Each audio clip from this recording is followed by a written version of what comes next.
আসসালামু আলাইকুম রহমতুল্লাহি ওবরাকাতু। আলহামদুলিল্লাহ রবিল আলমিন ওসলাতু ওসালামু আলা আশরাফিল আম্বিয়া ওয়াল মুরসালিন নবিয়িনা মুহাম্মদ ওয়া আলা আলিহি ওয়া আসহাবিহি আজমাইন। ওবাদ, সম্মানিত দর্শকবৃন্দ, যারা আকীদা কোর্সে অংশগ্রহণ করেছেন তাদের সবাইকে শুভেচ্ছা জানাচ্ছি। আমরা আজকে শুরু করছি আহলুস সুন্নাহ ওয়াল জামাতের আকীদার আলোচনা নিয়ে।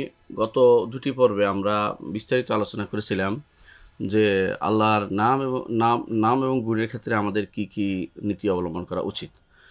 আমরা বলেছিলাম, সর্বশেষ যে অংশটুকু থামছিলাম সেটা হচ্ছে যে আমরা আল্লাহ তাআলার নাম এবং গুণ, যত নাম এবং গুণ যতগুলি আসছে, যত নাম এবং যত গুণ আসছে কোরআন এবং সুন্নাহ, সবগুলিকে আমরা স্বীকৃতি দেই। কীভাবে স্বীকৃতি দেই? সাব্যস্ত করার ক্ষেত্রে আমরা তাশবিহ দেই না, অর্থাৎ কারো মতো এটা বলি না। অনুরূপভাবে সাব্যস্ত করার ক্ষেত্রে আমরা কখনো বলি না যে এটা কারো ধরনের মতো, তাশবিহ দেই না, তাকয়ীফও করি না, দুইটা জিনিস করি না। আর আমরা যারা সাব্যস্ত করে না তাদের মতো বলি না যে আল্লাহর নাম এবং গুণ অর্থহীন, অথবা আল্লাহ এবং নামের ক্ষেত্রে আমরা দূরবর্তী অর্থ খুঁজে বের করি না, যে স্বাভাবিক যে অর্থ, প্রকাশ্য অর্থের বাইরে আমরা চলি না। চারটি নীতি সবসময় মনে রাখতে হবে আল্লাহ নাম ও সাব্যস্ত করার ক্ষেত্রে। সেটা নাম ও সাব্যস্ত করব, আল্লাহ কোরআন এবং সুন্নাহ যা আসছে সব অবশ্যই সাব্যস্ত করব, কোনো রকমের অর্থহীন করব না, এবং কোনো দূরবর্তী কোনো অর্থ নেব না, স্বাভাবিক যে অর্থ সেটাই নিব। দ্বিতীয় অর্থ হচ্ছে কোনো রকমের তিন নম্বর যেটা করবো না সেটা হচ্ছে কোনো রকমের তামসিল, কারোর সাথে অমুকের মতো এটা বলবো না। আর চতুর্থ যেটা, ধরন নির্ধারণ করবো না। ধরন আছে, তবে ধরন নির্ধারণ করা যাবে না। পার্থক্য হচ্ছে তাকয়ীফ এবং তামসিল দুইটার মধ্যে। একটা হলো ধরন, আর একটা হলো মত হচ্ছে হুবহু হওয়া, এরকম হুবহু কিছু হবে না কিয়ামত পর্যন্ত, এমন নাই, এটাই সত্য কথা। আর তাকয়ীফ ধরন, এটা নিষেধ করেছে এই জন্য, এটা আছে তবে এটা আমরা জানি না। অবশ্যই একটা ধরন আছে, স্রষ্টার আল্লাহ তাআলার গুণের একটা ধরন আছে, কিন্তু আমরা জানি না, আমরা সেটা জানি না। এটাই, যে ব্যক্তি এই ধরন সাব্যস্ত করবে সে মুশাব্বিহা, মুকাইফা। আর যে ব্যক্তি এটা অস্বীকার করবে, অর্থ অস্বীকার করবে, অথবা অর্থ দূরবর্তী অর্থ নেবে, সে মুআত্তিলা অথবা মুআউলা।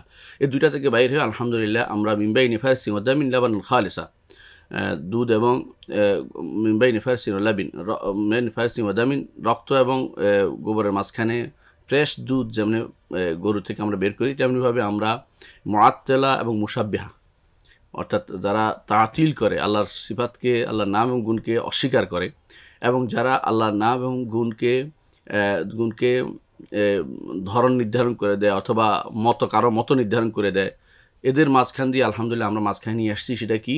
যে আমরা আল্লাহ তাআলা এবং তার রাসূল যা সাব্যস্ত করেছেন আল্লাহর জন্য, সে সকল নাম এবং গুণকে সাব্যস্ত করি। সেভাবে কীরকম? যে এটা প্রকাশ্য অর্থে, তবে কোনো ধরন নির্ধারণ করা ছাড়াই। এই জন্য আমরা বলবো যে আল্লাহ তাআলা তিনি হাসেন, তিনি আশ্চর্য হন, এবং তিনি ইচ্ছা করেন, তিনি সন্তুষ্ট হন, এবং আমরা বলি তার হাত আছে, তার পা আছে, তার চোখ আছে, এবং তিনি যেভাবে বলেছেন তার চেহারা আছে, এগুলি আমরা স্বীকার করি। এবং তার আঙ্গুল আছে এবং আঙ্গুলের মাথা আছে, এগুলো আমরা স্বীকার করি। যেমনিভাবে আল্লাহ তাআলা উল্লেখ করেছেন, আঙ্গুল উল্লেখ করেছেন, এবং তার কবজি উল্লেখ করেছেন, সবই আমরা স্বীকার করি। তবে আমরা এগুলিকে অর্থ স্বীকার করি এটাই, কিন্তু ধরন বলি না, যে আমাদের মতো নয়, বা অমুকের মতো নয়, কোনো অমুকের মতো নয়, অমুকের ধরনও নয়, ওই ধরনের নয়, কোনো নির্ধারিত কোনো মতো নয়, নির্দিষ্টভাবে কারোর মতো নয়, যাতে করে তামসিল না হয়, অথবা অনির্দিষ্টভাবে অমুকের ধরনের মতো নয়, সেই ধরনও আমরা নির্ধারণ করি না, কোনো ধরন নির্ধারণ করি না।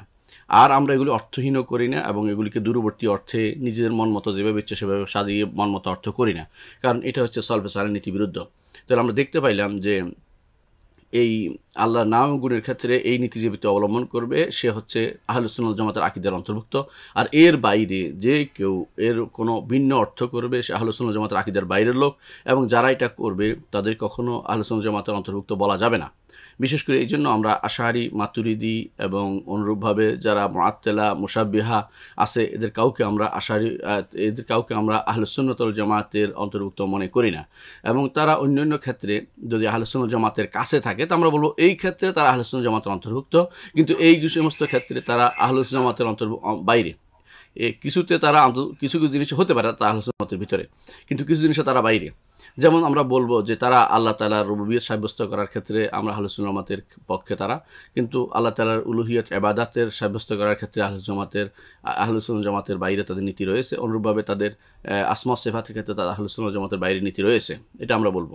অনুরূপভাবে ঈমানের ক্ষেত্রে তারা আহলে সুন্নাত জামাতের নীতির বাইরে। অনুরূপভাবে তারা আল্লাহ ইয়ার ক্ষেত্রে তাওহীদুর আল্লাহ তাআলা তাওহীদের ক্ষেত্রে, তাওহীদের সংজ্ঞার ক্ষেত্রে আহলে সুন্নাত জামাতের বাইরে, এভাবে আমরা বলতে পারি। কিন্তু মৌলিকভাবে আমরা বলি যেখানে যেখানে মিল আছে মিলের কথাও বলি, আর যেখানে ভুল আছে সেটাও বলি, যাতে করে তারা ফিরে আসে।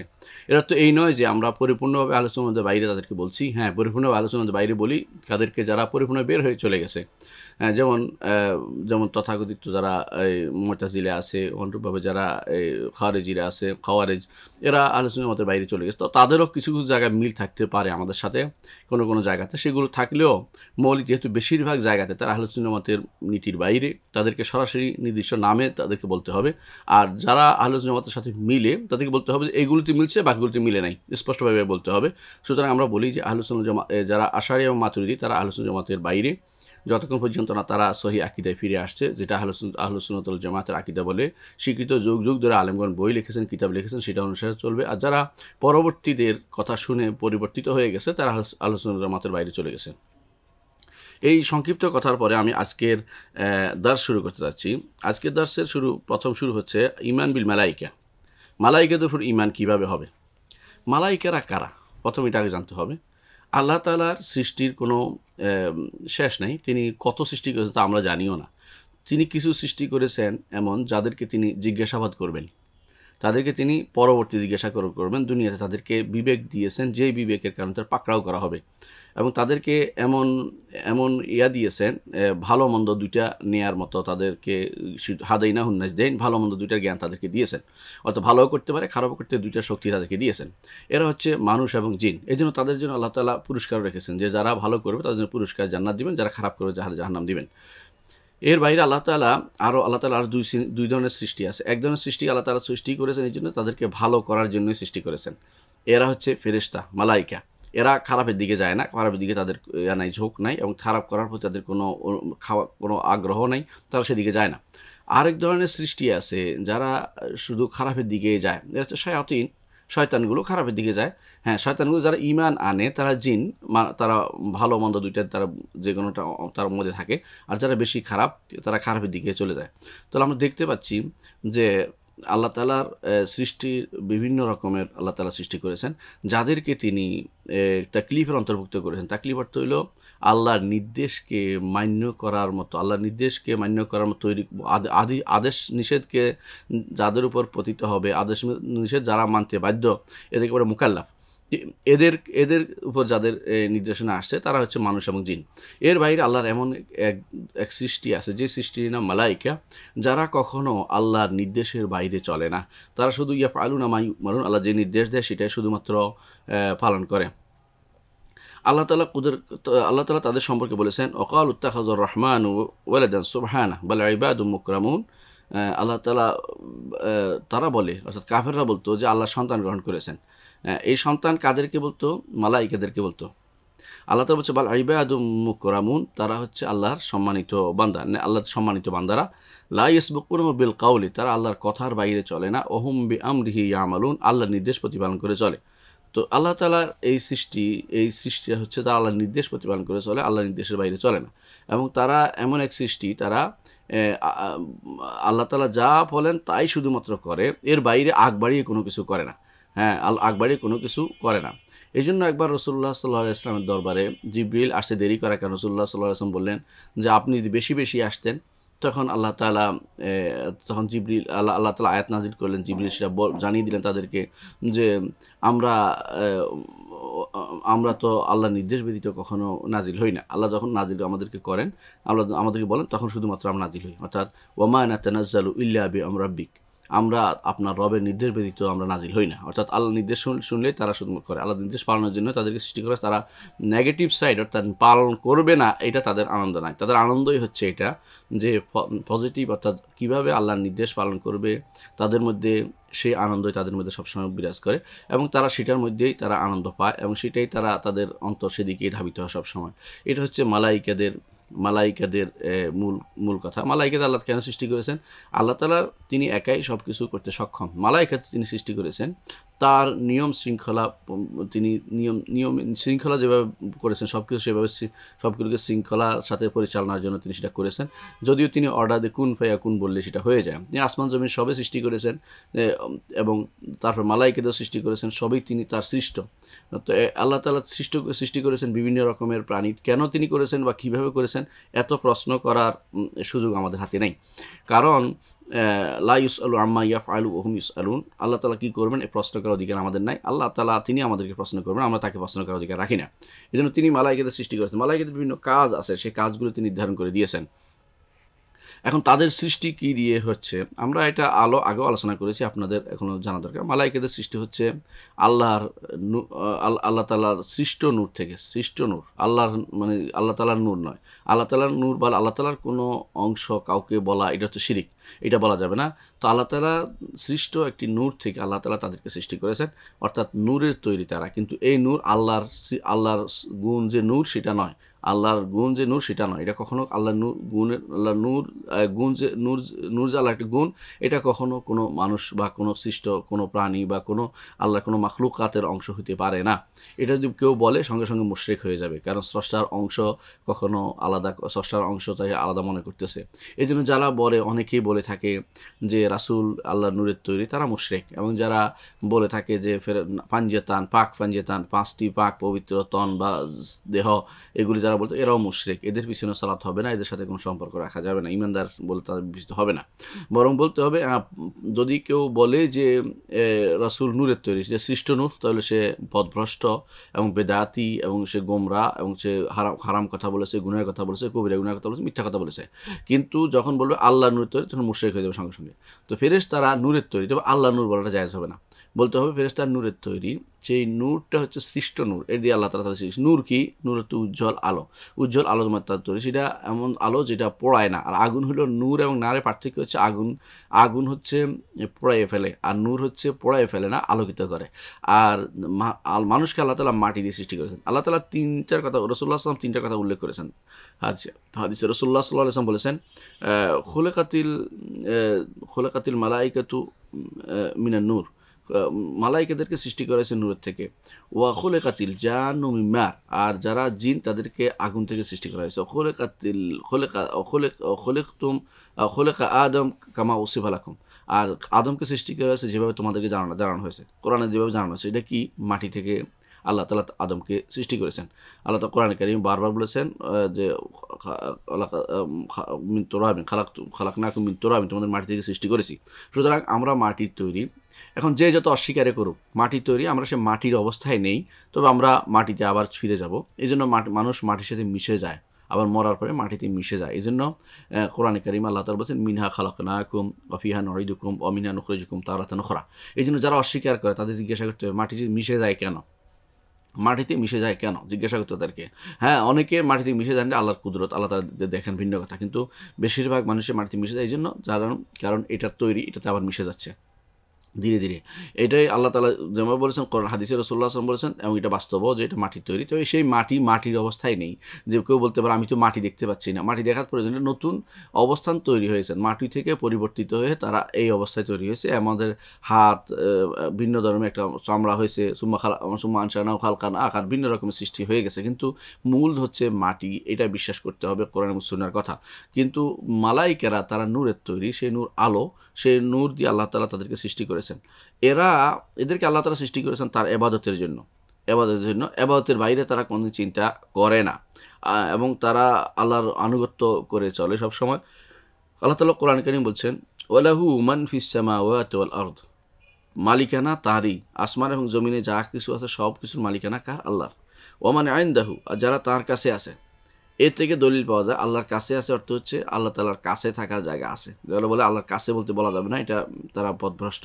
আল্লাহ তাআলার কাছে আছে এটা বলে দিচ্ছে, এর অর্থ হচ্ছে তা আল্লাহ তাআলা উপরে আছে এবং তার কাছে যারা আছে তারা ফেরেশতারা, এর অর্থ হলো উপরে ফেরেশতারা তারা নাজিল হয় আর মানুষ নিচে থাকে। উপরে উঠছে শুধুমাত্র যাদেরকে আল্লাহ তাআলা উঠিয়েছেন, যেমন মুহাম্মদ রাসূলুল্লাহ সাল্লাল্লাহু আলাইহি ওয়াসাল্লাম মেরাজ রাত্রিতে, এবং যাদেরকে আল্লাহ তাআলা উঠিয়েছেন মেরাজ রাত্রিতে, রাসূল যাদেরকে দেখেছেন, যে সমস্ত নবী তাদেরকে উপরে বিভিন্ন আসমানে রেখেছেন, তাদের অবস্থান এটা দেখিয়েছেন। এর অর্থ হচ্ছে মানুষ নিচ থেকে উপরে উঠে, ফেরেশতারা উপর থেকে নিচে নামে আর উপরে তাদের আল্লাহর কাছেই তারা আছেন। ওমান ইনদাহু, তারা আল্লাহর কাছে আছেন।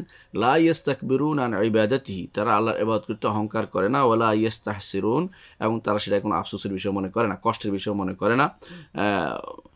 ইউসাব্বিহুনা আল-লাইলা ওয়ান-নাহার ওয়া হুম লা ইফতুরুন, তারা রাত দিন 24 ঘন্টা তারা আল্লাহ তাসবিহ পাঠ করে, সামান্যতম তারা ক্লান্তিবোধ করে না। আল্লাহ তাআলা তাদেরকে আমাদেরকে দেখাননি, আমাদের থেকে তারা দেখার বাইরে, তা আমরা দেখতে পাই না, তাদেরকে আমরা দেখতে পাই না। তবে কখনো কখনো আল্লাহ তাআলা তার কোনো বান্দাকে তাদেরকে দেখিয়ে দেন। যেমন জিবরিল আলাইহিস সালাতু ওয়াস সালামকে রাসূলুল্লাহ সাল্লাল্লাহু আলাইহি ওয়াসাল্লাম দেখেছেন তার 600 ডানা বিশিষ্ট। যেমনিভাবে আল্লাহ তাআলা 3 ব্যক্তিকে দেখিয়েছেন একটা সূরাতে, যে কোনো একটা সূরাতে আসছেন, এসে মালাইকা আসছে, এক ফেরেশতা এসে বললেন যে তোমার কী চাও? বলে যে আমার মাথার টাক যেন সুন্দর চুল হয়। আরেকজনের বললো আমার অন্ধত্ব যেন গুছে যায়। আরেকজন বললো যে আমার কুষ্ঠরোগ যেন ভালো হয়ে যায়। এইভাবে মানুষের কাছে আসছেন, তিনিও দেখেছেন। অনুরূপভাবে সাহাবা একরাম দেখেছেন দাহিয়া কালবির সূরাতে, কখনো কখনো রাসূলুল্লাহ সাল্লাল্লাহু আলাইহি ওয়াসাল্লামের কাছে এক লোক কথা বলছে, তাকে দেখেছেন।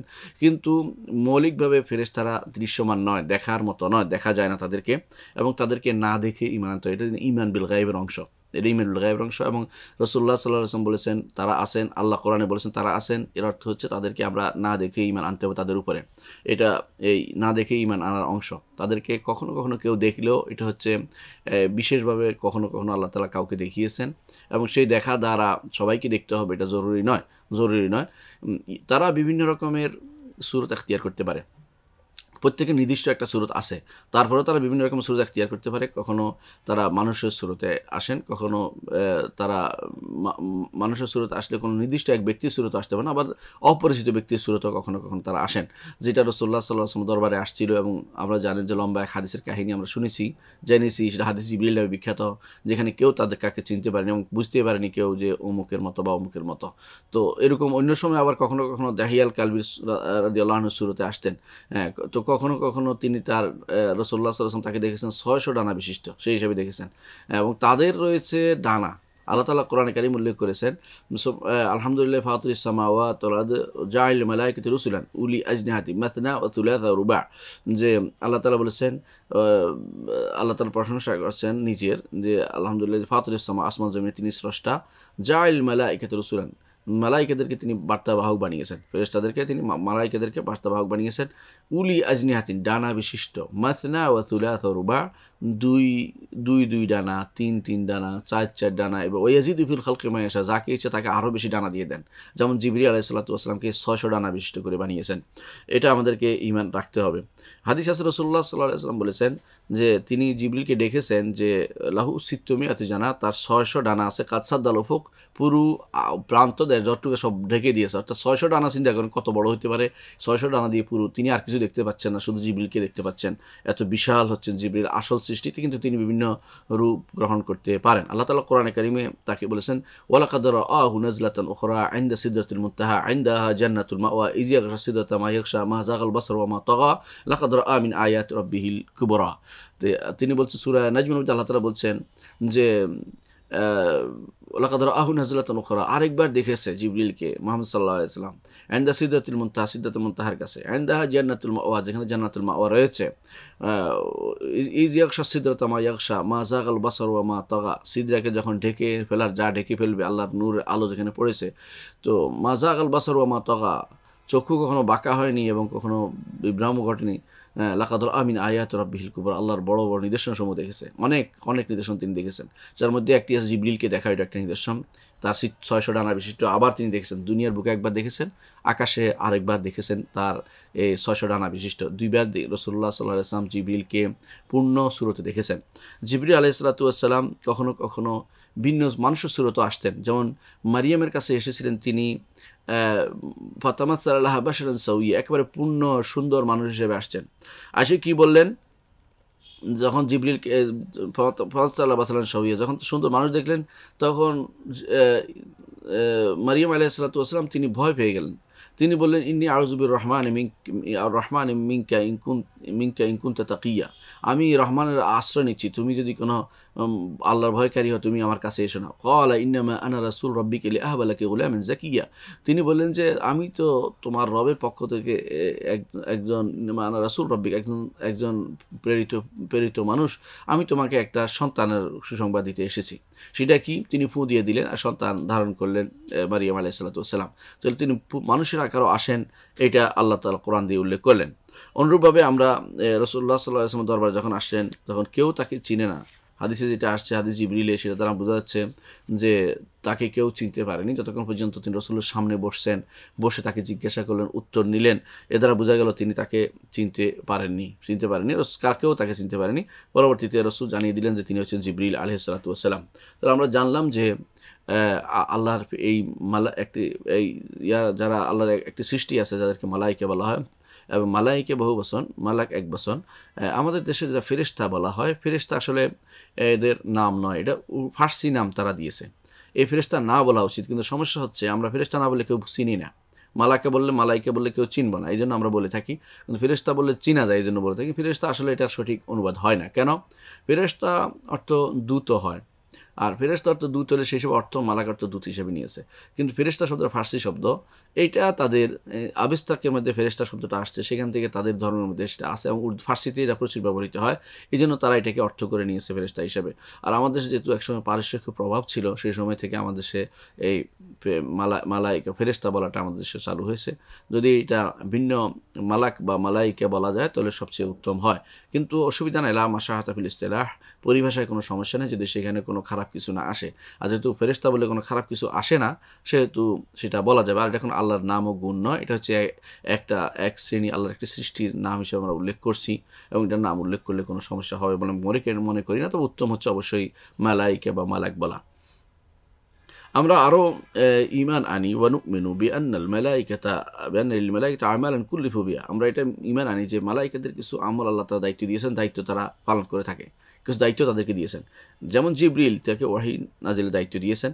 আমরা অনেকেই ওয়াহীর ব্যাপারে বলে থাকি, একবার ইসরাফিল আনছে, একবার অমুকে আনছে, তমুক আনছে, কথা ঠিক নয়। ওয়াহী একমাত্র জিবরিল এনেছেন, আর কেউ ওয়াহী নিয়ে আসে নাই। যদি কেউ আসে কোনোবার, তিনি দ্বিতীয়বার আনছেন, অর্থাৎ দ্বিতীয়বার কোনো আয়াতের বিশেষ মাহাত্ম্য বর্ণনায়, কোনো ওহী নিয়ে, কোনো বাণী নিয়ে কোনো মালাইকা আসতে পারেন, তবে সেটা অবশ্যই জিবরিল আমিন আলাইহিস সালাতু ওয়াস সালাম তিনি প্রথমেই আনছেন। পরবর্তীতে এটা মাহাত্ম্য বর্ণনার জন্য সেটা স্পেশালি বর্ণিত এসেছে, সেটা আলাদা কথা। কিন্তু জিবরিল ছাড়া অন্য কারো ওহী নাজিলের জন্য দায়িত্ব দেওয়া হয়নি, সেটা আল্লাহর পক্ষ থেকে ওহী নাজিলের জন্য স্পেশালি জিবরিল আলাইহিস সালাতু ওয়াস সালামকে দায়িত্ব দেওয়া হয়েছে। তিনি আল্লাহর পক্ষ থেকে ওহী নিয়ে নবীদের এবং রাসূলদের কাছে আগমন করতেন। তারপর হচ্ছে মিকাইল, তিনি বৃষ্টি এবং উদ্ভিদ এর দায়িত্বে নিহত রয়েছেন। পৃথিবীতে যত উদ্ভিদ এবং বৃষ্টি হয় সেটা আল্লাহর পক্ষ থেকে তার বড় দায়িত্বে তিনি আছেন। এরপরে এর মধ্যে রাত ফেরেশতা আছে, তাদেরকে আরও ফেরেশতার দায়িত্ব দিয়েছেন তিনি। তার অধীন অনেক ফেরেশতা আছে যারা এই দায়িত্বগুলি পালন করে থাকে। তো যিনি এই ইয়েটা করেন, ইনি হচ্ছেন মিকাল বা মিকাইল, দুইটাই পড়া যায়। মিকাল কোরআন শরীফে আসছে, আর মিকাইল হাদিসে আসছে, দুইটাই বলা যাবে। আর জিবরিল শব্দটি আমরা বলতে ভুলে গেছি, কোরআনে কারিমে আসছে জিবরিল, আবার জিব্রাইল, জিব্রাইল, এভাবে বিভিন্ন রকম 10ভাবে পড়া যায়। তবে জিবরিল বা জাব্রাইল আর জিব্রাইল এভাবে বর্ণনাটা খুব শুদ্ধ নয়, এটা আমাদের দেশে খুব প্রচলিত জিব্রাইল। তবে সদর জিবরিল অথবা জাবরিল অথবা জাব্রাইল, কিন্তু জিব্রাইলটা বেশি শুদ্ধ নয়, তবে সেটা আমাদের দেশে প্রচলিত আছে। উচ্চারণের ক্ষেত্রেও বড় ধরনের সমস্যা নেই, এটা কোনো আকীদার বিষয় নয়, এটা হচ্ছে পড়ার বিষয়। শুদ্ধ সত্তা সাব্যস্ত করার পরে এটা সমস্যা হবে, যেহেতু আল্লাহর সিফাতের সাথে সম্পৃক্ত না বা আল্লাহর গুণের সাথে সম্পৃক্ত, এটা আল্লাহর ফেল। মালাইকারা হচ্ছে আল্লাহর কর্মের অন্তর্ভুক্ত, যারা আল্লাহ তাআলা সৃষ্টি করেছেন তাদেরকে, যারা যে সমস্ত কর্ম আল্লাহ তাআলা সৃষ্টি করে, যেগুলিকে আল্লাহর ফেইল বলা হয়। আমরা জানি যেগুলো আল্লাহ তাআলার সৃষ্টিগুলো সবই হচ্ছে আল্লাহ তাআলার কর্ম। তো মালাইকাদের মধ্যে আমরা বলেছি জিবরিল আছে, মিকাইল আছে, আর কি আছে? আর আছে ইসরাফিল। ইসরাফিলকে বলা হয় যে তিনি হাদিসে আছে স্পষ্ট, যিনি রাসূলুল্লাহ সাল্লাল্লাহু আলাইহি ওয়াসাল্লাম বলেছেন যে আমি কিভাবে শান্তি পাবো, অথচ ইসরাফিল তার মাথা তাক করেছে, তাকিয়ে আছে আরশের দিকে, কখন তাকে নির্দেশ দেওয়া হয় যে তুমি সিংহে ফুৎকার দাও আর সব কিছু ধ্বংস হয়ে যাবে। তো এই যে ধ্বংস, সব কিছু নিঃশেষ হয়ে যাবে আল্লাহর এক নির্দেশ, ও জিবরিল যখন নির্দেশ দিলে ইসরাফিল যখন সিংহে ফুৎকার দিবে, এইটার কারণে রাসূলুল্লাহ সাল্লাল্লাহু আলাইহি ওয়াসাল্লাম সবসময় ভীত সন্ত্রস্ত থাকতেন। এটা তিনি উল্লেখ করেছেন। এর অর্থ হচ্ছে এটা এমন এক ভয়াবহ অবস্থা যেটা আল্লাহ তাআলা কোরআনে কারীমে বারবার উল্লেখ করেছেন, অনুফিখা ফিস সূর, অনুফিখা ফিস সূর, অনুফিখা ফিস সূর, এবং তিনি সিংহে ফুঁক দেওয়া হলো, সিংহে ফুঁক দেওয়া হলো, সিংহে ফুৎকার কী হবে সেটা উল্লেখ করেছেন বারবার। এর অর্থ হচ্ছে এই দায়িত্ব দেয়া আছে ইসরাফিলকে। এবং ইসরাফিল কেউ কোনো কোনো বর্ণায় আসছে তিনি আবার হামালাতুল আরশের মধ্যে অন্তর্ভুক্ত, অর্থাৎ যিনি আরশ বহন করে তাদের মধ্যে ইসরাফিল একজন। কোনো কোনো বর্ণায় সেটাও আসছে, কারণ তিনি আরশ বহন করেন, এই দায়িত্ব আছেন। সবচেয়ে কাছের ফেরেশতা বলা হয় আরশের, তিনি হচ্ছেন ইসরাফিল আলাইহিস সালাতু ওয়াস সালাম। তিনি সবচেয়ে কাছের, আরশের কাছের ফেরেশতা, অর্থাৎ আরশ দিকে তাকিয়ে আছেন তিনি। যখন নির্দেশ দিবেন তখন সঙ্গে সঙ্গে তিনি সিংহায় ফুৎকার দিবেন, বিশাল সিংহাকে মুখে নিয়ে তিনি বসে আছেন। তো এই সিংহা হচ্ছে আমরা জানেন যে যেটা বোক বলা হয়, যেটা দিয়ে বড় অনেক সময় বিশেষ করে সাপুড়েরা যেটা দিয়ে সাপ খেলা, এরকম বড় ধরনের যেটা, এটা হচ্ছে দুনিয়ার সিংহা। এগুলো আখরাতের সিংহের সাথে মিল হবে না, অর্থাৎ সেটা বিশাল বন রাখতে হবে। এটা কত বড় এটা আমরা কেউ ধারণা করতে পারবো না, তবে সেটা বড় এটা আমাদের বিশ্বাস করতে হবে। শুধু বোক বোঝানোর জন্য উদাহরণ দিচ্ছি। এই উদাহরণ আখেরাতের কোনো কিছুই বা আল্লাহ গায়েবী জগতের কোনো কিছু, দুনিয়ার কোনো কিছু উদাহরণ দিয়ে বোঝানো যাবে না। শুধু উদাহরণ দিয়েছি তাকরিবের জন্য, মানে এটা বোঝার জন্য যে এরকম কিছু। বোক বলা হয় এটাকে, যে এটা সুর এমন জিনিস যেটা বোক, বা যেটা শব্দ করে বড়, এক মাথা চিকন এক মাথা মোটা, এরকম এটা নিয়ে বলা হচ্ছে। তাহলে বোঝা গেল ইসরাফিল এই সিংহে ফুৎকারের জন্য তিনি নিয়োজিত, সিংহে ফুৎকারের জন্য নিয়োজিত। আর হচ্ছেন 4 নম্বর হচ্ছে মালাকুল মউত। বিখ্যাত 4 নম্বর হচ্ছে মালাকুল মউত। মালাকুল মউতের কাজ কি? মৃত্যুর ফেরেশতা। আমার দেশে একটা প্রচলিত আছে, বলে যে আজরাইল, এই নামে কোনো ফেরেশতা আসলে নাই।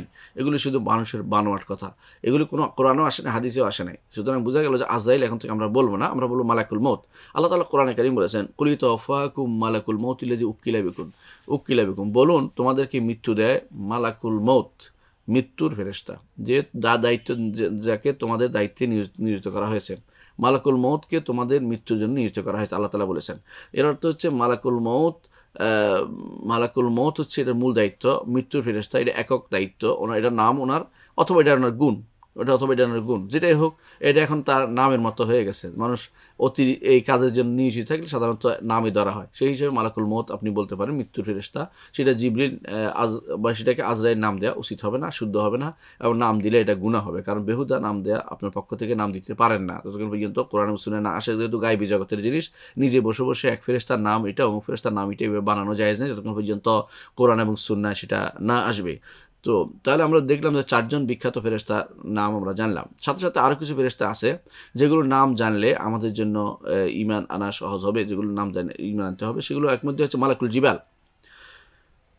জিবাল, অর্থাৎ পাহাড়ের দায়িত্বে নিয়োজিত একজন ফেরেশতা। পাহাড়ের দায়িত্ব নিয়োজিত একজন ফেরেশতা। এর প্রমাণ হচ্ছে রাসূলুল্লাহ সাল্লাল্লাহু আলাইহি ওয়াসাল্লাম যখন তিনি রওনা হলেন তায়েফ থেকে, তখন আল্লাহ তাআলা তায়েফ থেকে আসার সময় তখন তার অবস্থা খুব কঠিন হয়ে যাচ্ছিল, কারণ তাকে পাথর মেরে রক্তাক্ত করা হচ্ছিল, পায়ে রক্ত, জুতা ভরে যাচ্ছিল। তখন এমন অবস্থায় পাথর মেরে তাকে কষ্ট দিচ্ছিল দুষ্ট ছেলেরা, তারা লেলিয়ে দিয়েছিল তায়েফবাসীরা। তো তখন দুই দিক থেকে মালাকুল জিবাল এসে বললেন যে আপনি বলুন, আমি দুই দিক থেকে তায়েফবাসীদের নিঃশেষ করে দেই। কিন্তু রাসূলুল্লাহ সাল্লাল্লাহু আলাইহি ওয়াসাল্লাম তখন রাজি হননি। তিনি বললেন যে না, আমি আল্লাহর কাছে দোয়া করবো যে এদের উদর থেকে এমন বাচ্চারা বের হবে যারা আল্লাহকে শুধুমাত্র ইবাদত করবে, আর কারোর সাথে আল্লাহর সাথে কাউকে শরীক করবে না। আল্লাহ তাআলা সেই দোয়া কবুল করেছেন এবং তারা ঈমান এনেছিল সবাই। তাহলে বুঝতে পারলেন, এবং তাদের সন্তানা পরবর্তী সবাই মুসলিম হয়েছিল। তাহলে বোঝা গেল যে মালাকুল জিবাল রয়েছে, যা ফেরেশতা রয়েছেন যা পাহাড়ের দায়িত্বে নিয়োজিত। অনুরূপে জাহান্নামের দায়িত্বে নিয়োজিত একজন ফেরেশতা আছেন যার নাম হচ্ছে মালিক। কোরআনে কারিমে আল্লাহ তাআলা উল্লেখ করেছেন, ক্বালু ইয়া মালিকু লিয়াকদি আলাইনা রাব্বুক। জাহান্নামীরা একসময় ডেকে বলবে, হে মালিক, আল্লাহকে বলুন যেন, রবকে বলুন যেন আমাদেরকে মৃত্যু দিয়ে দেয়। লিয়াকদি আলাইনা রাব্বুক ক্বালা ইন্নাকুম মাকিথুন। তারা বলবে যে তোমরা অবশ্যই অবস্থান করতেই থাকবে, তোমরা এখানে অবস্থান করবে, ইন্নাকুম মাকিসুন, তোমরা এখানে অবস্থান করবে, তোমরা এখান থেকে বেরোতে পারবে না। তখন কারা বলবে এটা? ক্বালা ইন্নাকুম মাকিসুন, অর্থাৎ তার মালাকুল মউত মালিকই বলবে যে তোমরা এখানেই থাকবে, এখান থেকে বেরোতে, অর্থাৎ জাহান্নামীরা এখান থেকে বেরোতে পারবে না, এটা মালিক বলে দিবে। তো এই মালিক তিনি হচ্ছেন জাহান্নামের পাহারাদার, জাহান্নামের খাজানা বলা হয় যাকে, দায়িত্বে নিয়োজিত, তিনি হচ্ছেন মালিক। আরেকজন মালাইকার কথা আমাদের দেশে প্রচলিত আছে, জান্নাতের যিনি পাহারা তার নাম হচ্ছে রেদওয়ান, এমন কোনো সহিহ হাদিস দ্বারা প্রমাণিত হয়নি, এই জন্য সেটা বলা যাবে না। যদি কোরআনও আসে নাই, হাদিসেও সেটা আসে নাই, সহিহ হাদিস দিয়ে সেটা বলা যাবে না। যদিও কোনো ইমাম উল্লেখ করেছেন, যেমন ইবনে কাসির উল্লেখ করেছেন তার তারিখের মধ্যে, এবং ইবনে কাসির উল্লেখ করেছেন তার কোনো গ্রন্থে উল্লেখ করেছেন, কিন্তু এটা আসলে সহিহ হাদিস দ্বারা প্রমাণিত নয়। এই জন্য আমরা যেহেতু বিশুদ্ধ হাদিস ছাড়া গ্রহণ করি না, এই জন্য আমরা দুর্বল কোনো কথা দিয়ে আকীদা সাব্যস্ত করি না। এই জন্য আমরা বলি যে রেদওয়ান জান্নাতের ফেরেশতার নাম, এটা কোনো হাদিস দ্বারা সাব্যস্ত হয়নি। পরবর্তী আরেকজন ফেরেশতার কথা আমরা সবসময় শুনে থাকি, সেটা হচ্ছে কি মুনকার ও নাকির। মুনকার নাকির দুজন ফেরেশতা রয়েছে। মুনকার নাকির দুজন ফেরেশতার কথা আমরা প্রচুর পরিমাণে আমরা জেনেছি। যারা কি করে, কবরে প্রশ্ন করে কি, কবরে প্রশ্ন করে বলে মান রব্বুকা ও মা দিনুকা ও মান নাবিয়ুকা, এই প্রশ্নটা করে থাকে। এটা হচ্ছে মুনকার এবং নাকির, এর দুইজন ফেরেশতার কথা হাদিসে যেহেতু আসছে, এটাকে ঈমান আনতে হবে, বিশ্বাস করতে হবে, এটার কোনো ভিন্ন কোনো চিন্তাও করা যাবে না। অনুরূপভাবে যারা এই কিছু ফেরেশতা আছে যারা মানুষের মায়ের পেটে থাকাকালীন তাদের দায়িত্ব হচ্ছে যে বনি আদমের লেখা, তাকদির লেখা, যে কি করবে। 4টি জিনিস, যেমন মায়ের পেটে যখন ছোট বাচ্চা থাকে, ছোট মানে এখন ভ্রূণ হচ্ছে, ভ্রূণের উপর দেখে দেয় তারা কয়েকটি জিনিস। একটা হচ্ছে তার আজালহু, তার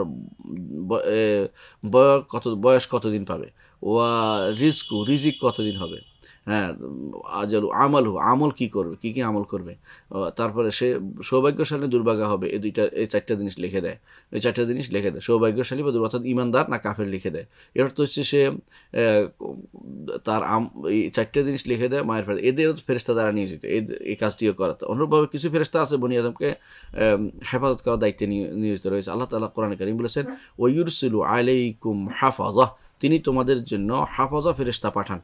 হাফাজত তো হেফাজতকারী। রাসূলুল্লাহ সাল্লাল্লাহু আলাইহি ওয়াসাল্লাম হাদিসে আসছে, তিনি বলেছেন ইয়াতাআকুবুনা আলাইকুম মালাইকাতুম বিলাইলি ওয়ান নাহার, তোমাদের কাছে কিরূপ ফেরেশতা, সকালে একদল আসে, বিকেলে আরেকদল আসে, অর্থাৎ যারা চলে যায় আবার আরেকদল আসে, এটা উল্লেখ করেছেন। অর্থাৎ একদল যায় একদল আসে, এইভাবে আমাদের জন্য আল্লাহ তাআলা ফেরেশতা নিয়োজিত করে রেখেছেন। তো আরও কিছু ফেরেশতা রয়েছে যারা আমাদের আমলনামা লেখে।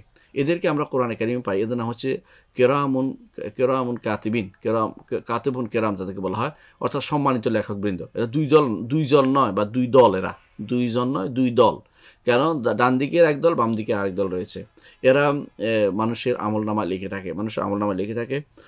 আল্লাহ তাআলা কোরআনে কারিমে এদের সম্পর্কে বলেছেন ইজিয়াতালাক্কাল মুতালাক্কিয়ান আল ইয়ামিন ওয়া আনিশ শিমাল কাঈদ মা ইয়ালফিজু মিন কাওলিন ইল্লা লাদাইহি রাকিবুন আতীদ। যখন ডানে এবং বামের লোকেরা ফেরেশতারা বসে তারা এরা কি করে, ডানে গোষ্ঠীরা মা ইয়ালফিজু মিন কাওলিন, কোনো কথা বের হলেই ইল্লা লাদাইহি রাকিবুন আতীদ, সেটা তারা লিখে নেয়। অতন্দ্র প্রহরীর মতো সেটা তারা থাকে। এটা কখনো তাদের হাত থেকে হাত ছাড়া হয়ে যায় না, অর্থাৎ কোনো কিছু তাদের হাত ছাড়া হয়ে যায় না। অনেকটা আগে হয়তো বিশ্বাস করতে মানুষের কষ্ট হতো, এখন বিশ্বাস করা সহজ হয়ে গেছে। এই যে আমরা রেকর্ড করে দেখবেন যে কোনো কিছু বাদ পড়ে না। আর এখন তো তাহলে বুঝতে পারেন যে আল্লাহ এটা তো আমার মানুষের কষ্ট করে তৈরি করা এগুলি রেকর্ডগুলো। আল্লাহ তাআলা যেটা পাঠিয়েছে তো আর রসকসের বিষয় না, এটা তারা করতেই পারে। এবারে কোনো চিন্তা করার কোনো কারণ নাই যে বাদ পড়ে গেছে কোনো কিছু, বরং না মা ইয়ালফিজু মিন কাওলিন ইল্লা লাদাইহি রাকিবুন আতীদ, যেটাই আমাদের মুখ থেকে বের হয় এটার জন্য পাহারাদার রয়েছে, এবং এটার জন্য অতন্দ্র প্রহরী রয়েছে, এবং এটার জন্য রয়েছে সংরক্ষক রয়েছেন। তাহলে আমরা দেখতে পাচ্ছি যে কবরে যারা আসে ওদেরকে আল্লাহ তাআলা কবরে দুইজন মুনকার নাকির ফেরেশতা রয়েছে। এর বাইরে কেউ বলে থাকেন যে কিছু মালাইকা রয়েছে, যেমন রাকিব আতীদ তাদেরকে বলছে। রাকিব আসলে এটা ফেরেশতার নাম নয়, এরা হচ্ছে তাদের কাজ করে পাহারা দেয়, এটা বলেছে। এই হিসেবে বলা হচ্ছে, নাম হিসেবে সেটা আসেনি। তো আমরা দেখতে পাচ্ছি আল্লাহ তাআলার যে সমস্ত ফেরেশতাদের নাম আসছে, নামগুলোর উপর ঈমান আনতে হবে, এবং নাম যেগুলো আসছে নাম হিসাবে সবার উপর ঈমান আনতে হবে, আর যাদের নাম বলা হয়নি তাদের উপর ঈমান আনতে হবে। যাদের নাম বলেন তাদের সংখ্যা কত?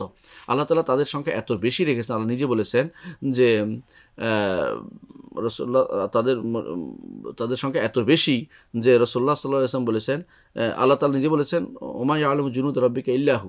আল্লাহ তাআলা বলেছেন যে আপনার রবের আপনার রবের জুনুদ, আপনার রবের যে লস্কর বা সেনাবাহিনী, এদের তিনি ব্যতীত আর কেউ জানে না। তিনি ব্যতীত, অর্থাৎ আল্লাহ তাআলার জুনুদ, আল্লাহ তাআলার এই ফেরেশতার সংখ্যা আল্লাহ ব্যতীত কেউ জানে না। এর প্রমাণ আমরা পাই রাসূলুল্লাহ সাল্লাল্লাহু আলাইহি ওয়াসাল্লাম যেদিন বাইতুল মামুরে গেলেন, সেখানে সালাত আদায় করলেন, তখন সেখানে দেখতে পেলেন ৭০,০০০ ফেরেশতা সেখানে ঢুকছে সালাত আদায় করতে। জিবরিল তাকে জানালেন যে এরা দ্বিতীয়বার, এত বেশি এদের সংখ্যা যে দ্বিতীয়বার তারা পড়ার সুযোগ পাবে না মালাইকাতের। আল্লাহু আকবার, কত মালাইকা! তাহলে অনেকটা হাদিসে আমরা পাই রাসূলুল্লাহ সাল্লাল্লাহু আলাইহি ওয়াসাল্লাম বলেছেন, কিয়ামতের মাঠে জাহান্নামকে নিয়ে আসা হবে, তার ৭০,০০০ লাগাম থাকবে, প্রত্যেক লাগামের সাথে ৭০,০০০ ফেরেশতা থাকবে। এত ফেরেশতা মিলে কিয়ামতের মাঠে জাহান্নামকে টেনে নিয়ে আসবে। আল্লাহ তাআলা সেখানে জাহান্নামীদের, যারা কাফের এবং যারা মুশরিক, এদেরকে সেখানে নিক্ষেপ করার জন্য সেখানে তাদেরকে জাহান্নামকে টেনে নিয়ে আসা হবে। তাহলে বুঝতে গেলে সংখ্যা কত বেশি একমাত্র আল্লাহই জানেন। আবার দেখেন অন্য হাদিসে আছে রাসূলুল্লাহ সাল্লাল্লাহু আলাইহি ওয়াসাল্লাম বলেছেন যে আকাশ শব্দ করছে, ও আত্তাতিস সামা, আকাশ শব্দ করছে, ক্যাঁ ক্যাঁ শব্দ করতেছে, ও হুক্কা লাহা আন তাআত, আকাশ শব্দ করাটা এটা তার হক, অধিকার। কারণ আকাশে এমন কোনো জায়গা নেই যেখানে কেউ সেজদারত নেই, রুকুরত নেই, এবং কেউ সেখানে সালাত আদায় করতে কিয়ামের অবস্থায় নেই। এর অর্থ হচ্ছে এইভাবে প্রত্যেক জায়গাতে আল্লাহ তাআলা আকাশ পাহারাদার হিসেবে রেখেছেন এবং আকাশে পাহারা দিয়েছেন এবং সেখানে সালাত আদায়কারী হিসেবে রেখে দিয়েছেন। আর আকাশ কত বড় তা তো আমরা ধারণা করতে পারি না। আর সমস্ত জমিনগুলোর উপরে হচ্ছে আকাশ বিশাল। এই বিশাল আকাশের মধ্যে সবটাইতেই ভর্তি ফেরেশতা দিয়ে, কেমন কোনো জায়গা নেই যেখানে ফেরেশতা নেই। এর অর্থ হচ্ছে সব জায়গাতে সিজদারত বা কর্মরত অবস্থায় আছে তারা, এই দায়িত্ব পালন করে আছে, আল্লাহর ইবাদত করতে আছে তারা। তো এই জন্য এদের সংখ্যা অনেক বেশি, এটা আমাদেরকে বিশ্বাস করতে হবে। আর আমরা আরও বিশ্বাস করতে হবে যে আল্লাহ তাআলা জান্নাতের জন্য কিছু ফেরেশতা নিয়োজিত করেছেন। নাম আমরা জানি, ঠিক আছে, জান্নাতের পাহারাদার নাম আমরা জানতে পারিনি, তবে জান্নাতের দায়িত্বে নিয়োজিত কিছু ফেরেশতা রয়েছে। এর প্রমাণ হচ্ছে আমরা পাই কোরআনে কারিমে আল্লাহ তাআলা বলেছেন, ইয়াদখুলুনা আলাইহিম মিন কুল্লি বাব ওয়াল মালাইকাতু ইয়াদখুলুনা আলাইহিম মিন কুল্লি বাব। মালাইকারা জান্নাতীদের কাছে প্রবেশ করবে, তারা বলবে কি, সালামুন মিন কুল্লি বাব, সব দরজা দিয়ে আসবে, দরজায় তাদেরকে সাদর সম্ভাষণ জানাবে এবং বলবে সালামুন আলাইকুম, তোমাদের জন্য সালাম, তোমাদের জন্য শান্তি, অনাবিল শান্তি, বিমা সবারতুম, দুনিয়ার বুকে তোমরা সবর করেছ। এই সবর অর্থাৎ আল্লাহর ইবাদত করতে সবর, আল্লাহ তাআলার নাফরমানি থেকে বাঁচার জন্য সবর, এবং কষ্ট সৃষ্ট বিপদ আপদের সবর, 3 ধরনের সবর তোমরা পালন করে এখানে এসেছ এবং জান্নাত লাভ করতে চাও, তোমাদের জন্য শান্তি। ফানি'মা উকবাদ-দার, কতই না উত্তম এই পরিণাম, উত্তম পরিণাম, আখিরাতের এই পরিণাম কতই না উত্তম, এটা তারা বলবে। সূরা রা'দে আল্লাহ তাআলা বলেছেন। এর অর্থ হচ্ছে যে মালাইকাদের সংখ্যা আসলে অগণিত, অসংখ্য, তবে কিছু দায়িত্ব নিয়োজিত কিছু ফেরেশতার কথা আমরা এখানে আলোচনা করলাম। এইভাবেই মেনে আনতে হবে, যেভাবে আসছে কোরআন এবং সুন্নাহ। এখানে কোনো রকমের অপব্যাখ্যা করা যাবে না। অপব্যাখ্যা কীভাবে করে জানেন? একদল বলে মালাইকা বলতে বোঝাচ্ছে মালাইকা বলে কোনো ব্যাকটেরিয়া কিছু একটা, নাউজুবিল্লাহ। আবার একদল বললো মালাইকা বলতে কোনো এমন কিছু প্রাণী বোঝাচ্ছে যারা মানুষের মতো, এরকম কিছু মনে করতে পারে। আর এরকম যেমন অন্যান্য ধর্মে তাদেরকে অপসরি এরকম বলা হয়ে থাকে অন্যান্য ধর্মে। তো ওরা আবার কখনো ছবিও আঁকে, দেখবেন খ্রিস্টানরা ছবি আঁকে, ডানা বিশিষ্ট ছবি আঁকে। এগুলি সবই হচ্ছে পথভ্রষ্টতা। এগুলি আঁকা জায়েজ নেই এবং এগুলো দেখাও জায়েজ নেই। এগুলো যদি কেউ দেখায় সেই সমস্ত জিনিসকে বয়কট করা আপনাদের উচিত। কারণ মালাইকাদের সুরত সবসময় আপনার মাথার ভিতরে জাগ্রত থাকবে যে এরকম বুঝি, মালাইকারা বুঝি এরকম দেখায় থাকে। তো এটাই জন্য ছবি আঁকা তাদের জন্য জায়েজ নেই, এবং তাদের বিভিন্ন নাম দিয়ে অপসরি নাম দেয়া বা দেবদূত নাম দেয়া কোনোটাই আসলে জায়েজ নেই, এবং জায়েজ নেই। মালাইকাই বলতে হবে। এটা হচ্ছে ঈমানদারের কাজ। তাদের সংখ্যা অনেক বেশি, এটারও বিশ্বাস করতে হবে, এবং তারা দায়িত্বে নিয়োজিত আল্লাহর পক্ষ থেকে, সেটাও বিশ্বাস করতে হবে, এবং তারা বনি আদমের সাথে জড়িত, তাদের ভালো চায়, এটা বিশ্বাস করতে হবে। তো আমরা বিশ্বাস করতেছি এটাই যে মালাইকাদের উপর ঈমান আনতে হবে। আর যাদের কথা আল্লাহ মৌলিকভাবে বলে দিয়েছেন যে কোরআনে কারিমে যে মালাইকা সৃষ্টি করেছেন, আমরা মৌলিকভাবে বিশ্বাস করি যাদের সংখ্যা অনেক বেশি। জানছি নাম অনেক কম, কিন্তু যাদের নাম জানিনি, যাদের নাম জেনেছি, সবার উপরে ঈমান আনতে হবে, এবং তারা আমাদের ভালো চায়, এটা বিশ্বাস করতে হবে। বনি আদমে তারা ভালো চায়। এবং হাদিসে আছে রাসূলুল্লাহ সাল্লাল্লাহু আলাইহি ওয়াসাল্লাম বলেছেন, প্রতিদিন সকালে 2 ফেরেশতা নামে, একজন নামে বলতে থাকে যে আল্লাহুম্মা আ'তি মুনফিকান খালাফান, আল্লাহ যে ব্যক্তি দান করে তাকে বাড়িয়ে দাও, ও আ'তি মুমসিকান তালাফান, আরেকজন বলতে থাকে আল্লাহ যে ব্যক্তি দান করে না তাকে তুমি কমিয়ে দাও, তাকে তুমি কমিয়ে দাও। এভাবে মালাইকারা কখনো বনি আদমকে পরীক্ষা করে, বনি আদমকে কখনো কখনো যুদ্ধের ময়দানে সাহায্য করে আল্লাহর হুকুমে, এবং কখনো কখনো যারা কাফের মুশরিক তাদের শাস্তির বিধান ব্যবস্থা করে, যেমন জিবরিল আলাইহিস সালাতু ওয়াস সালাম এসে পুরো এলাকা উল্টে দিত তার ডানা ঢুকিয়ে, সেটাও হাদিসে আমাদের কাছে এসেছে। তো মালাইকাদের দ্বারা আল্লাহ তাআলা তারা আমাদের জন্য দোয়াও করে মালাইকাদের ভালো, তারা আমাদের ঈমানদারদের জন্য দোয়া করে। কোরআনে কারিমে আল্লাহ তাআলা বলেছেন যে ওয়াস্তাগফিরুল্লাযিনা আমানু রব্বানা ওয়াসি'তা কুল্লা শাইইন রাহমাতাও ওয়া ইলমা ফাগফির লিল্লাযিনা তাবু ওয়াত্তাবাউ সাবিলাকা ওয়াকিম আযাবাল জাহিম। তো ফের মালাইকারা কি করে, তারা বনি আদমের দোয়া করে কি বলে, ইস্তাগফিরুল্লাযিনা আমানু, ঈমানদারদের জন্য দোয়া করে এবং বলে রব্বানা ওয়াসি'তা কুল্লা শাইইন রাহমাতাও ওয়া ইলমা, আল্লাহ আপনার রহমত এবং ইলম সব কিছু প্রশস্ত, সব কিছু আপনি জানেন, রহমত দিয়ে সব কিছু ঢেকে রেখেছেন, রহমতের বাইরে কেউ যেতে পারে না, আর ইলমের বাইরে কেউ যেতে পারে না। ফাগফির লিল্লাযিনা তাবু, যারা তওবা করবে তাদের ক্ষমা করে দিন, ওয়াত্তাবাউ সাবিলাকা, যারা আপনার পথে চলবে তাদের ক্ষমা করে দিন, ওয়াকিম আযাবাল জাহিম, তাদেরকে জাহান্নামের আযাব থেকে বাঁচান। তো ফেরেশতারা আমাদের বন্ধু এই হিসেবে নিতে হবে, ফেরেশতারা আমাদের শত্রু নয়। যারা ফেরেশতাদেরকে শত্রু বলে এরা আদুউল লিল কাফিরিন। আল্লাহ তাআলা কোরআনে কারীম উল্লেখ করেছেন, কুল মান কানা আদুউল লিজিবরিল ফাইন্নাহু নাযালা আলা কলবিকা বিইজনিল্লাহি হুদাম ওয়া বুশরা লিল মুমিনিন মান কানা আদুউল লিল্লাহি ওয়া মালাইকাতিহি ওয়া কুতুবিহি রাসূলিহি মান কানা আদুউল লিল্লাহি ওয়া মালাইকাতিহি ওয়া জিবরিল ওয়া মিকাইল ফাইন্নাল্লাহা আদুউল লিল কাফিরিন। আল্লাহ তাআলা উল্লেখ করেছেন কোরআনে কারীমে সূরা বাকারাতে যে ব্যক্তি আল্লাহর মালাইকাদের শত্রু নিজেকে হিসেবে জাহির করে, যে ব্যক্তি জিবরিল মিকাইলের শত্রু হিসেবে নিজেকে জাহির করে, সে ব্যক্তি আল্লাহর শত্রু, আল্লাহর দুশমন। তো এই জন্য মালাইকাদের উপর ঈমান আনতে হবে, মালাইকারা আমাদের বন্ধু বিশ্বাস করতে হবে, মালাইকারা নেককারদের বন্ধু বিশ্বাস করতে হবে, আর কাফেরদের জন্য অবশ্যই শাস্তির কারণ মালাইকারা। এবং মালাইকা নাজিল করার অর্থ হচ্ছে, আল্লাহ তাআলা কোরআনে কারীম বলেছেন যে ইয়াউমা ইয়ারাউনাল মালাইকাতা ইয়াকুলুনা হিজরাম মাহজুরা, যে দুনিয়াতে মালাইকা কাফেরদের নাজিল করার অর্থ তাদের ধ্বংস অনিবার্য হয়ে যায়। আল্লাহ তাআলা কোরআনে কারীম বলছেন, যদি তারা বলে থাকে কাফেররা যে আল্লাহ কেন মালাইকা নাজিল করে না, মানুষকে কেন আবার নবী হিসেবে পাঠায়, মালাইকা নাজিল নূরের তৈরি মালাইকা পাঠাতে পারতো।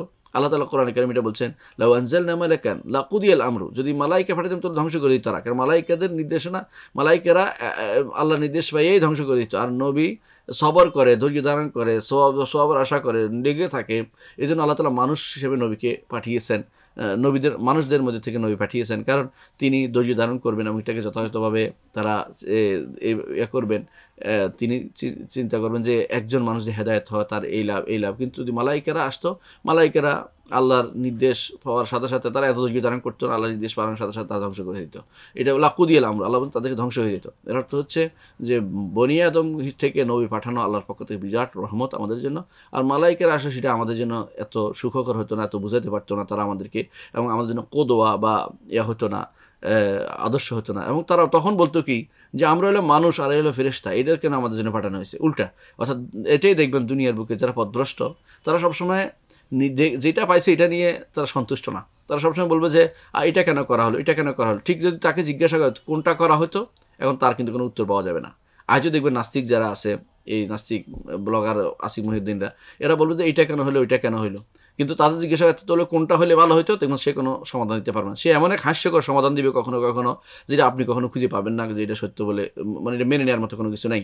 তার কথা হইলো যে সব হাইওয়ান জন্তু জানোয়ারের মতো হয়ে যাক, এটা হলো তাদের কথা। মনে করুন নিয়ম শৃঙ্খলা চলবে না, যা নিয়ম শৃঙ্খলা যদি বলা হয় তো কার নিয়ম শৃঙ্খলা অমুকের নিয়ম শৃঙ্খলা, দেখবেন দুনিয়ার যত ফেতনা এবং দুনিয়ার সমস্যা তৈরি হচ্ছে, কিন্তু তার কাছে এটা পছন্দনীয় না, কারণ সে আসলে তার অন্তরের ভিতরে রয়েছে বক্রতা, এবং তাদের নিকট এটাই দুনিয়ার সব মানুষ যদি কোনো হাইওয়ান জন্তুতে পরিণত হয়, যেখানে সেখানে যে আইছে তা করে বেড়াবে, সেটা হচ্ছে তাদের কাছে প্রিয়। কিন্তু আল্লাহ তাআলার নির্দেশনাকে তারা অস্বীকার করে যাচ্ছে। এই জন্য আর মনে রাখবেন যে আল্লাহ তাআলার নির্দেশনা মেনে তিনি যা করেছেন এটা ভালো, এটার মধ্যে রেদা বিল কাদা, আল্লাহ তাআলার ফয়সালাকে সন্তুষ্টি প্রকাশ করা, এটা হচ্ছে ইমানদারের কাজ। এখানে বাড়াবাড়ি করা যে এটা কেন হলো, প্রশ্ন তোলাটা হচ্ছে কাফেরের কাজ, এটা শয়তানের কাজ, এবং এটা কখনো ইমানদার কাজ হতে পারে। ইমানদার সবসময় বলে সামি'না ওয়া আতা'না, শুনলাম এবং মেনে নিলাম। ইমানদার সবসময় বলে যে আমাদের রবের পক্ষ থেকে, কুল্লু মিন ইনদি রাব্বিনা, সবই আমার রবের পক্ষ থেকে আসছে।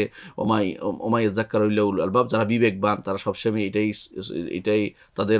এটাই তারা গ্রহণ করেন। আর যারা বিবেকের সমস্যা আছে, ত্রুটি আছে, এবং বিবেককে তারা শানিত করতে পারে না, বিবেককে তাদের সীমাবদ্ধতা নিজের প্রবৃত্তির ভিতরে নিয়ে যায়, তারা শুধুমাত্র সবসময় দোষে দেখে, ভালো কিছু দেখে না। এটা হচ্ছে এই সমস্ত নাস্তিকদের কাজ। কিন্তু ইমানদার সবসময় এগুলোতে বিশ্বাস করে, এবং না দেখে বিশ্বাস করে। ঈমান বিল গায়বের একটা অংশ। যে ব্যক্তি এটা ঈমান রাখতে পারবে না, সে কাফের, সে ঈমানদার হতে পারবে না। কেউ যদি কোনো মালাইকা অস্বীকার করে এবং কোনো হাদিস, মালাইকা সংক্রান্ত কোনো হাদিসকে অস্বীকার করে, সে কাফের হয়ে যাবে।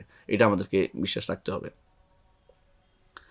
পরবর্তী আমরা আরেকটি অধ্যায়ে যাব। আমরা আরেকটি অধ্যায়, সেটা হচ্ছে যে কিতাবের উপর ঈমান। আল্লাহ তাআলা যেমনিভাবে তিনি মালাইকাদের রাসূল হিসেবে প্রেরণ করেছেন, তেমনিভাবে এদের মানুষদের থেকেও তিনি রাসূল প্রেরণ করেছেন। আল্লাহ তাআলা কোরআনে কারীমে বলেছেন, আল্লাহু ইয়াসতাফি মিনাল মালাইকাতি রুসুলান ওয়া মিনান নাস।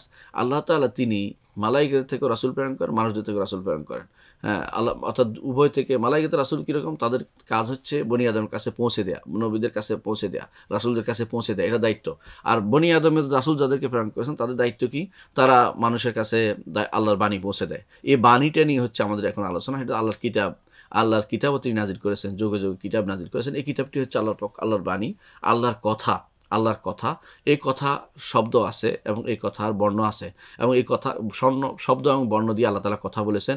এমন কোনো কথা নয় যে কথা, যারা অনেকে বলে থাকে যে আল্লাহ তাআলা কথা বলেন না, বা আল্লাহ তাআলা কথা বললেও তার কথার কোনো শব্দ নেই, শুধু অর্থ আছে, শব্দ হতে পারে না, বা তিনি আলিফ বা তা সা এগুলি আল্লাহ তাআলার মুখ থেকে বের হতে পারে না, কারণ এগুলি বের হলে তো এগুলি সব মুখ দিয়ে আসতে হয়, মুখ দিয়ে আসলে তো এই হইতো এই জাতীয় কথার দাবি দিয়ে তারা আল্লাহ তাআলার দ্বীনের বিভিন্ন জিনিসকে অস্বীকার করে। যুগ যুগ ধরে যারা এই কথার দাবি দিয়ে অস্বীকার করে বসেছে, তারাই হচ্ছে দ্বীনের বড় শত্রু, এবং তারাই হচ্ছে তথাকথিত বুদ্ধিজীবী শ্রেণী। তারা কথার দাবি দিয়ে সবসময় এটা বললে তো এটা হবে, তোমার এটা বলতে ওইটা হবে, বলছে কি তুমি এটা বলে এটাই বলো, বাকিটা তুমি কিয়াস করো না। আল্লাহ তাআলা কথা বলেন, কিভাবে বলেন জানি না, তবে তিনি যেভাবে ইচ্ছা, যখন ইচ্ছা, যেভাবে ইচ্ছা, যা ইচ্ছা তিনি কথা বলেন।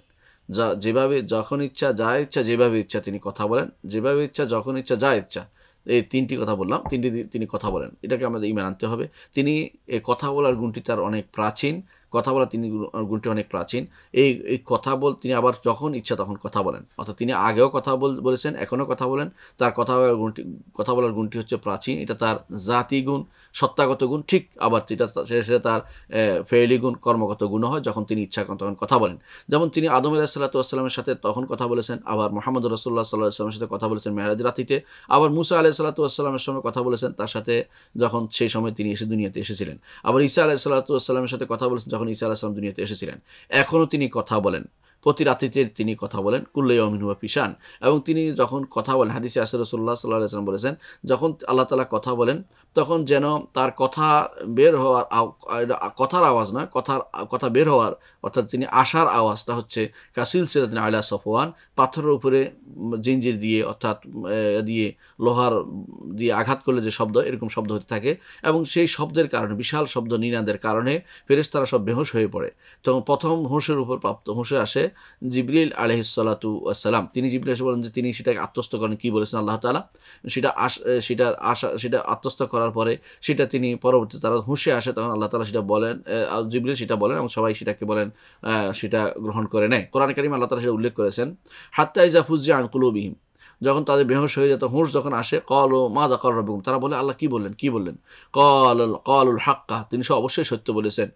ওহুল আলিয়ুল কবির, তিনি মহান বড়, তিনি কত সর্বোচ্চ এবং মহৎ বড়, এটা তারা বলতে থাকেন। অর্থাৎ ফেরেশতারা যখনই আল্লাহর কোনো কথা বলেন তারা বেহুশ হয়ে যান, এবং তারা সেটাকে আল্লাহর কথাকে সহ্য করার মতো ক্ষমতা অনেকের নেয়। যখন হুঁশ হয় তখন তারা পরস্পর আলোচনা করেন। সে আলোচনা অংশ শোনার জন্য দুনিয়া থেকে যারা মুস্তারিকুস সামা, যারা কথা চুরি করে, কানসোর, এরা উপর দিকে উঠতে থাকে একজনের উপর। রাসূলুল্লাহ সাল্লাল্লাহু আলাইহি ওয়াসাল্লাম দেখিয়েছেন একজনের উপর একজন কীভাবে উঠতে তারা কান লাগিয়ে শোনে। তো শোনার পরে আল্লাহ তাআলা কোরআনে কারীম বলেছেন তাদের উপর আগুন নিক্ষেপ করা হয়, সে আগুনে কেউ পুড়ে যায়। পড়ার আগে তারা নিচ থেকে বলতে নিচ পর্যন্ত গণকের কানে ঢেলে দেয়। এই জন্য গণক মাঝে মধ্যে দুই একটা সত্য কথা বলে ফেলে, যেটা শুনছে চুরি করে ওইটাই, এর বাইরে আর কোনোটা বলতে পারে না, ওইটাই শুধুমাত্র বলে। তো এটাকে অনেকে মনে করে যে গণক বুঝি গায়েব জানে। যদি কেউ এরকম গণক গায়েব জানে মনে করে, সে মুশরিক। আর যদি মনে করে যে তার কাছে যাই, বিশ্বাস না করে তার কাছে যায়, তবু তার 40 দিন ইবাদত কবুল হবে না, রাসূলুল্লাহ সাল্লাল্লাহু আলাইহি ওয়াসাল্লাম বলেছেন। তাহলে বোঝা গেল যে আল্লাহ তাআলা যুগে যুগে কিতাব নাজিল করেছেন। এই কিতাবের উপর ঈমান আনতে হবে আমাদেরকে। যেমনভাবে মালায়েকাদের উপর ঈমান আনতে হবে, কিতাবের উপর ঈমান আনতে হবে। এবং কিতাব কেন নাজিল করেছেন? কিতাব নাজিল করেছেন এই জন্য যে কিতাবে নাজিল করেছেন আল্লাহ তাআলা বলে দিয়েছেন মানুষদেরকে যাতে করে এর মাধ্যমে আল্লাহ তাআলা এর হুজ্জত প্রমাণ প্রতিষ্ঠা করতে পারেন। এই জন্য না বলে যে কিয়ামতের দিন যে আমাদের কাছে তো কোনো কিতাব আসে নাই, আমাদের কাছে কিতাব আসে নাই, আমরা কোনো কিতাব সম্পর্কে জানতাম না, আপনার কোনো বাণী সম্পর্কে জানতাম না, আপনি আমাদের কাছে কেন পাঠালেন না, আমাদের কাছে কোনো বাণী পাঠাইলে আমরা আমল করতাম, এরা তারা বলতো। এই জন্য হুজ্জাত প্রমাণ প্রতিষ্ঠার জন্য আল্লাহ তাআলা কিতাব পাঠিয়েছেন এবং এবং নবীদের কাছে পাঠিয়েছেন কিতাব, যাতে করে নবীরা এইটা দিয়ে তাদেরকে তাজকিয়াতুন নফস করতে পারে, তাদেরকে সঠিক পথে পরিচালিত করতে পারে, তাদেরকে অন্যায়, অশ্লীলতা, খারাপ বিভিন্ন কাজ থেকে দূরে রেখে তাদের অন্তরকে পবিত্র করতে পারে, তাদের মনকে পবিত্র করতে এবং তাদের বাহ্যিক আমলকে পবিত্র করতে পারে, বিশুদ্ধ করতে পারে। এই জন্য আল্লাহ তাআলা তাদেরকে, আল্লাহ তাআলা তার নবীকে কিতাব দিয়েছেন। এই কিতাবের দুটি অংশ আছে। একটি হচ্ছে কিতাব বাহ্যিক অংশ, যেটা বলা হয় আমরা কোরআন বা যেগুলো বলা হয় ওয়াহি মাতলু তেলাওয়াতকৃত ওয়াহি, যেটাকে বলা হয় বাহ্যিক, যেগুলো তেলাওয়াত করে। আবার কিছু আছে আল্লাহ তাআলার বাণীর মধ্যে রয়েছে যেটা নবীদের কাছে আসছেন, কিন্তু মাতলু হিসেবে না, তেলাওয়াত হিসেবে না। যেমন নবীদের বাণী যেগুলো আল্লাহ তাআলা তাদের কাছে বর্ণনা করেছেন যে তোমরা মানুষকে জানিয়ে দাও, সেটা রাসূল সাল্লাল্লাহু আলাইহি ওয়াসাল্লাম নবীরা মানুষদেরকে জানিয়ে দিয়েছেন, সেটাও ওয়াহি। এই দুইটাই হচ্ছে আল্লাহ তাআলার পক্ষ থেকে ওয়াহি। এর মধ্যে যেটা আছে কিতাব, আরেকটা হলো সুন্নাহ, যেটা মাতলু নয়, এটাকে সুন্নাহ বলা হয়, তেলাওয়াত করার সুন্নাহ বলা হয়। যেটা কিতাব, যেটা আল্লাহর পক্ষে সরাসরি কিতাব, কখনো কিতাব আকারে নাজিল হয়েছে, কখনো সেটা কিতাব আকারে নাজিল হওয়ার পরে প্রথমে ধীরে ধীরে অল্প অল্প করে নাজিল হয়েছে। এটা হচ্ছে কিতাব নাজিল হওয়ার মূল প্রেক্ষাপট। তাহলে আমরা দেখতে পাইলাম যে আল্লাহ তাআলা দয়া পরবশ হয়ে তিনি বনি আদমের জন্য, বনি হেদায়েতের জন্য তিনি কিতাব নাজিল করেছেন, এবং এই কিতাব হচ্ছে তার বাণী। এই কিতাবের মধ্যে তিনি বনি আদম কীভাবে চলবে দুনিয়াতে, কোন পদ্ধতি চললে আখিরাতে আবার জান্নাতে যেতে পারবে, এবং কোনটা মানলে দুনিয়া এবং আখিরাতে তার শান্তি রয়েছে, সেটা এই কিতাবের মধ্যে উল্লেখ আছে। কিন্তু এই কিতাবকে আমরা যদি দেখি কার উপর কত কিতাব নাজিল হয়েছে, এটার উপর আমরা আলোচনা করতে পারি যে কার উপর কতগুলি কিতাব নাজিল হয়েছে। তো আমরা দেখতে পাই যে একটা বর্ণনা আসছে আবু যর রাদিয়াল্লাহু আনহু এক হাদিসের উপরে, সেখানে দেখা আছে যে 104টি কিতাবের কথা বলা হয়েছে, কিতাব ও সহিফা মিলে। তার মধ্যে 100টি বলছে সহিফা, 4টি বলছে কিতাব। তো এই হাদিসটা কেউ দুর্বল বলছেন, কেউ হাসান বলেছেন। তো আমরা যদি কোনো দুর্বল ধরি, তাহলে আমরা কিতাবের সংখ্যা আমরা এখানে পাই না, কিন্তু কোরআন থেকে আমরা কিতাবের সংখ্যা পাই, এবং সহিফার কথা কোরআনে পাই। সহিফার কথা কোরআনে পাই কেমন? যে কোরআনে কারিমে আল্লাহ তাআলা সহিফ ইব্রাহিম ও মুসা বলেছেন। মুসা সহিফা দেওয়া হয়েছে মুসাকে, অর্থাৎ তার সহিফা অর্থাৎ ছোটো ছোটো চিঠি দেওয়া হয়েছে, এবং অনুরূপভাবে ইব্রাহিম আলাইহিসসালামকে সহিফা দেওয়া হয়েছে। এর বাইরে কিতাব যে 4টি বিখ্যাত কিতাব, সবাই জানি আমরা, যে প্রথম যে কিতাব বিখ্যাত বড় কিতাব নাজিল হয়েছে সেটা তাওরাত নাজিল হয়েছে মুসা আলাইহিসসালামের উপরে। তো এর আগে কি ছিল? আর আগে সবাইকে সহিফা ছিল, কারো কাজ সরাসরি আল্লাহ তাআলা জানিয়ে দিতেন, ফেরেশতা মালাইকা পাঠিয়ে যে এইভাবে বলো, এইভাবে বলতেন তারা। তো মুসা আলাইহিসসালাম তাওরাত নাজিল হয়েছে, তারপর নাজিল হয়েছে, অর্থাৎ আল্লাহর কিতাবকে বুঝা, আল্লাহর কিতাবকে ধারণ করার মতো যোগ্যতা যখন অর্জিত হয়েছে, তখন আল্লাহ তাআলা কিতাব নাজিল করেছেন, এবং সেটা যথাযথ হেফাজত করতে পারেনি বনি ইসরাইল। এটা হলো তাওরাত, তারা হেফাজত করতে পারেনি। আল্লাহ তাআলা কোরআনে কারীম বলেছেন বিমাস্তাহফিযু মিন কিতাবিল্লাহ, তাদেরকে আল্লাহর কিতাব হেফাজত করার দায়িত্ব দেওয়া হয়েছে, তারা হারিয়ে ফেলেছে কিতাবকে। কিন্তু আলহামদুলিল্লাহ পরবর্তী কোরআনকে আল্লাহ তাআলা নিজে দায়িত্ব নিয়েছেন, ইন্না নাহনু নাযালনা যিকরা ওয়া ইন্না লাহু লাহাফিজুন। এই জিকির আমি নাজিল করেছি, এর হেফাজত আমিই করবো। এই জন্য সেটা হেফাজত করার দায়িত্ব আল্লাহ নিয়েছেন বলেই সেটা হেফাজত রয়ে গেছে, সেটা কোনো সামান্যতম অংশ বিকৃত হয়নি। যারা দাবি করে তারা মিথ্যা দাবি করে, এবং এই সময় দাবির দিকে তাকানো যাবে না, কারণ এগুলো দাবি তো অনেক কিছুই করতে পারে, এবং তারা বিভিন্ন সন্দেহের পিছনে ঘুরে। যাদের অন্তর বক্র তারা সন্দেহের পিছনে ঘুরে, যাদের অন্তর বক্র নয় তারা যে সমস্ত যেগুলো বুঝতে কষ্ট হয়, যেগুলো আয়াত বোঝা যায় সেগুলোর দিকে নিয়ে যায়। আর যারা অন্তর বক্র আছে তারা কি করে, যেগুলো বুঝে আসে এগুলো দিয়ে উল্টো দিকে নিয়ে যায়, অর্থাৎ অন্তর্বক্রতা তাদের মধ্যে রয়েছে। সুতরাং যারা অন্তর্বক্র তাদের কোরআনে কারীম আল্লাহ তাআলা তাদেরকে বলেছেন ফাআম্মাল্লাযিনা ফি কুলুবিহিম যায়গুন ফায়াত্তাবিউনা মা তাশাবাহা মিনহু, যাদের অন্তরের মধ্যে বক্রতা আছে, এদের আল্লাহ হাদিসে রাসূলুল্লাহ সাল্লাল্লাহু আলাইহি ওয়াসাল্লাম বলেছেন, যখন তুমি দেখবে যে কেউ এরকম দূরবর্তী অর্থ নিচ্ছে, ফাউলাইকাল্লাযিনা সাম্মাল্লাহু, তারা হচ্ছে ওই ব্যক্তি যাদেরকে আল্লাহ নাম দিয়ে বলেছেন, অর্থাৎ যায়েগ বক্রতা আছে বলেছেন। সুতরাং তাদের থেকে তোমরা দূরে থাকবে। রাসূলুল্লাহ সাল্লাল্লাহু আলাইহি ওয়াসাল্লাম হাদিসে এভাবে উল্লেখ আছে, সাহাবায়ে কেরামের জন্য যারা বক্রপথ অবলম্বন তাদের থেকে দূরে থাকতেন। তাহলে আমরা দেখতে পাচ্ছি যে তাওরাত, তারপরে তাওরাতের পরে আসছে জাবুর আসছে দাউদ আলাইহিসসালাতু ওয়াসসালামের উপর। দাউদ আলাইহিসসালামের উপর জাবুর নাজিল হয়েছে। আল্লাহ তাআলা কোরআনে কারীম বলেছেন ওয়া আতাইনা দাউদা জাবুরা, দাউদকে আমরা জাবুর দিয়েছি। অনুরূপভাবে ঈসা আলাইহিসসালাতু ওয়াসসালাম আতাইনাহুল ইনজিল, আল্লাহ তাকে আমরা ইনজিল দিয়েছি। আর মুহাম্মদ রাসূলুল্লাহ সাল্লাল্লাহু আলাইহি ওয়াসাল্লামের উপর নাজিল হয়েছে কোরআন কারীম, যা অন্য সমস্ত কিতাবের সংরক্ষক, সমস্ত কিতাবের মূল কথা, মৌলিক নীতিমালা এই কোরআন কারীমে চলে এসেছে। এবং এখানে আর সর্বশেষ যে টেস্টামেন্ট, সর্বশেষ যে সুসমাচার বা সর্বশেষ যে বাক্য, সর্বশেষ আল্লাহর বাণী, যেটা আমাদের কাছে আল্লাহ তাআলা আমাদের তেলাওয়াতের জন্য, আমাদের ইবাদতের জন্য এবং আমাদের হেদায়েতের জন্য আল্লাহ তাআলা যে বাণী দিয়েছেন কোরআনে কারীম, এটা নাজিল হওয়ার মাধ্যমে পূর্ববর্তী সমস্ত কিতাব রহিত হয়ে গেছে। তো আমরা দেখতে পাচ্ছি যে আল্লাহ তাআলার এই কিতাবের উপর ঈমান রাখা, ঈমান আনা আমাদের আমরা ঈমান আনি এবং এটা ঈমান আনা আমাদের দায়িত্ব। এবং এই কিতাব কেন নাজিল হয়েছে বা কী জন্য, এই কিতাবের কী বৈশিষ্ট্য, এ নিয়ে ইনশাআল্লাহ আগামী ক্লাসে আপনাদের সাথে দেখা হবে। আল্লাহ আমাদেরকে বুঝার তৌফিক দান করুন এবং আকীদার জিনিসগুলোকে ভালো করে অনুধাবন করার আল্লাহ তাআলার কাছে অনুধাবন করার জন্য আল্লাহর কাছে আমরা তৌফিক কামনা করছি। ওয়া আখিরু দাওয়ানা আলহামদুলিল্লাহি রাব্বিল আলামিন। আসসালামু আলাইকুম ওয়া রাহমাতুল্লাহি ওয়া বারাকাতুহু।